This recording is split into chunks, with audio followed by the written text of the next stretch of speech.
Alright, so you've got your GM alternator here. This is a CS130. As you can see, it's actually made in Flint, Michigan. I bought this off Summit Racing. But you can get it anywhere, and they sell a lot of these.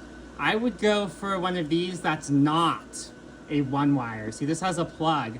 I just like that because it ties in well with the existing wire harness. So the pulley that comes on this is a 6 ribbed pulley, and it's too big.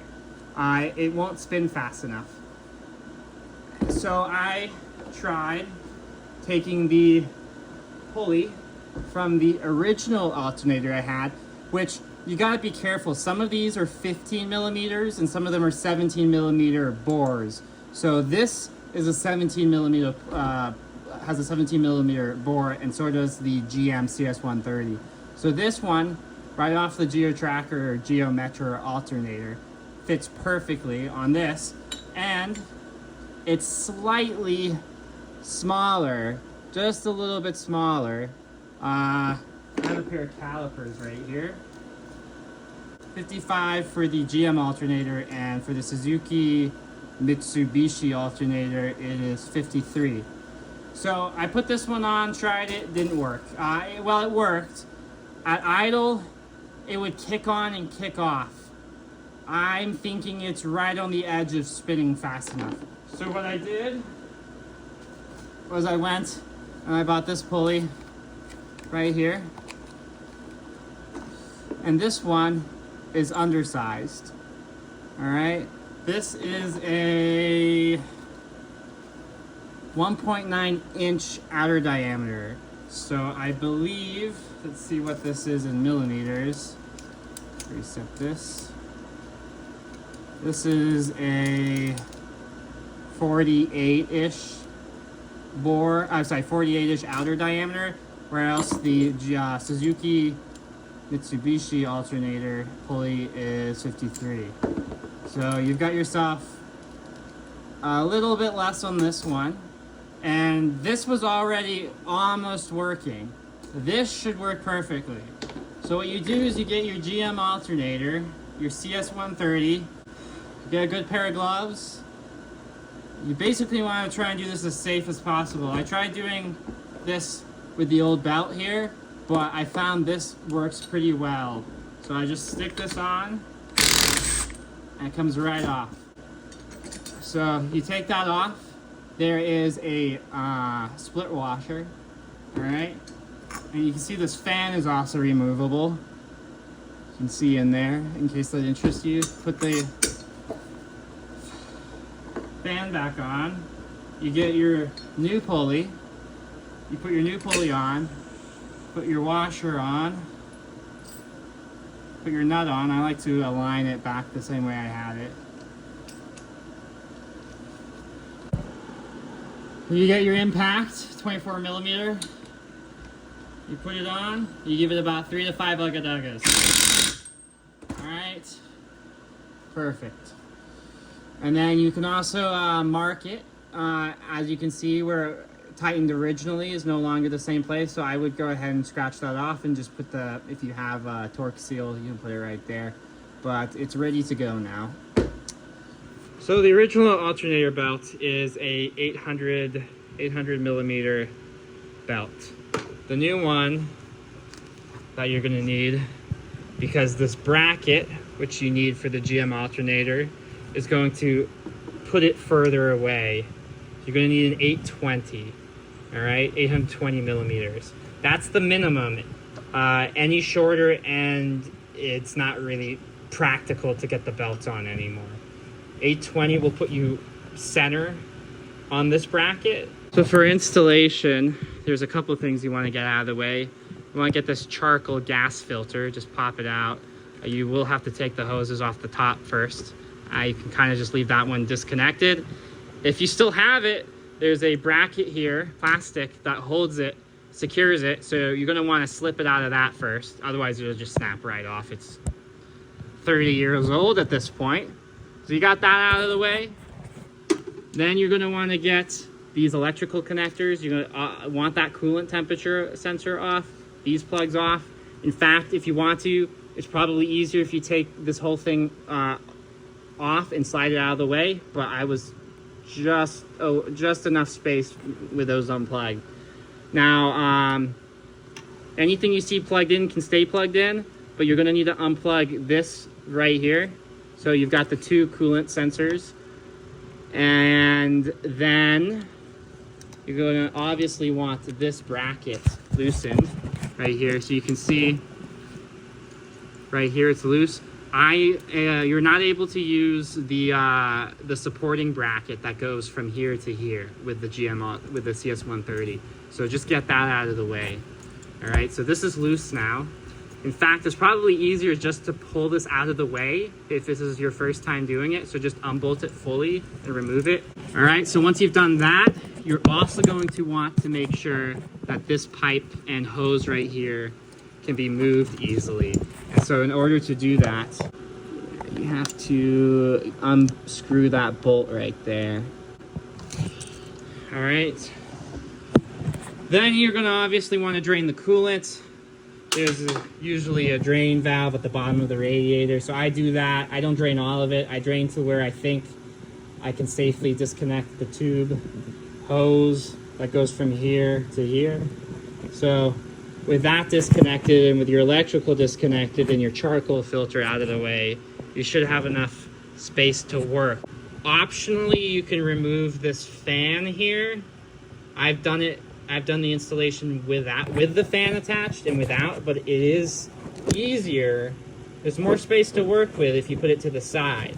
You don't even bother trying to get that out. Just put it over to the side gently. And you're ready to go.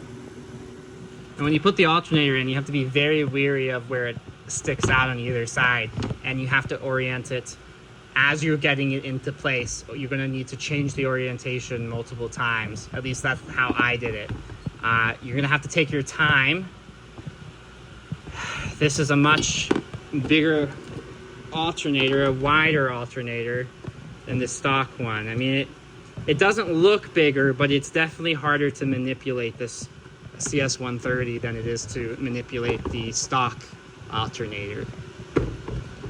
So I decided to only use the lamp output. And so that goes right to the original wire that goes all the way to the instrument cluster to the battery lamp. All right, and that's what tells the alternator to turn on and off. With no with the sense pin left disconnected, it will use the voltage at the terminal of the alternator. So basically, you're going to have some voltage drop as it comes up to the battery, but I find that that's acceptable.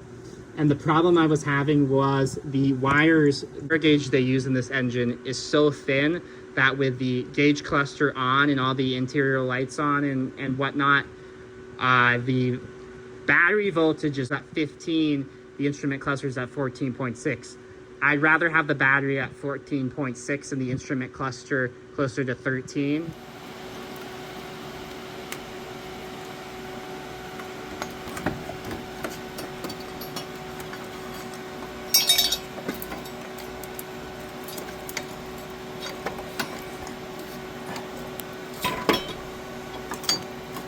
So before you get everything secured in place, this is the best time to connect the alternator cable. And then for the alternator, this is going to be the hardest part. The spacer goes on the back. I would glue that in when you put the install the GM bracket in, so it doesn't move. But another option is you can put a bolt in through the front of it to hold it, and then put the long bolt in through the back through the spacer, and then push out the short bolt you put in the front to hold it in place.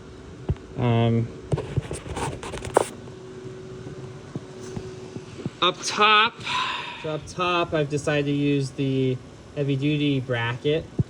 I have the original bracket here, and the difference is this aftermarket bracket sits or is offset back, so it allows you to properly align the pulley between the engine and the alternator. I found that mine was slipping with the factory bracket. So with this aftermarket one, with the proper spacing and proper alignment, it goes good. You do have to make sure you give it a pretty good, a pretty firm, make sure it's firmly on there, so it shouldn't move that much. I take a pry bar, pry between this and the engine casing. Just gotta be careful of the fuel injection harness, and then you just tighten it down when you're prying it open. After that, make sure you connect up your plug. It just plugs in right back there. So if you decide to do it the way I've done it, I've got a 6-gauge wire replacing the original 10-gauge alternator cable. I'm keeping everything else stock. There's an 80 amp battery fuse. If you ever need to replace this, you have to unscrew both sides because you've got your alternator on this side and your battery on the opposite side. 6-gauge wire is plenty of ampacity for the alternator I have. Even this 10-gauge may have been sufficient, but I'm dealing with a 30-year-old car here. I decided to put a new wire in, and a little bit thicker, so I don't have to worry about any kind of overheating concern. So this is the factory bolt that goes right onto the fuse box. Now there's this notch here that sticks out. That's to captively hold this when you're tightening it on. You're gonna need to grab about 2 of these soft washers. All right, what's that gonna be? 6. You have your fuse box here. You're gonna stack these 2 on your 1/4 lug. The reason you need these 2 washers is to clear that notch right there. So that's how it should look before it goes. So this is my finished product here. I've got my 6 gauge wire going to the original alternator terminal. Keep in mind this is an 80 amp fuse here, so you're not going to be wanting to jump any cars off the battery with the engine running. If you've got a 100 amp alternator, you're going to blow that fuse. But I've got all the original loads. The only thing I have aftermarket are some headlights, and that's replacing the existing headlights. So I never expect to pull anywhere near 100 amps. For safety, I just went with the thicker cable because this wire is not protected. The fuse only protects the battery.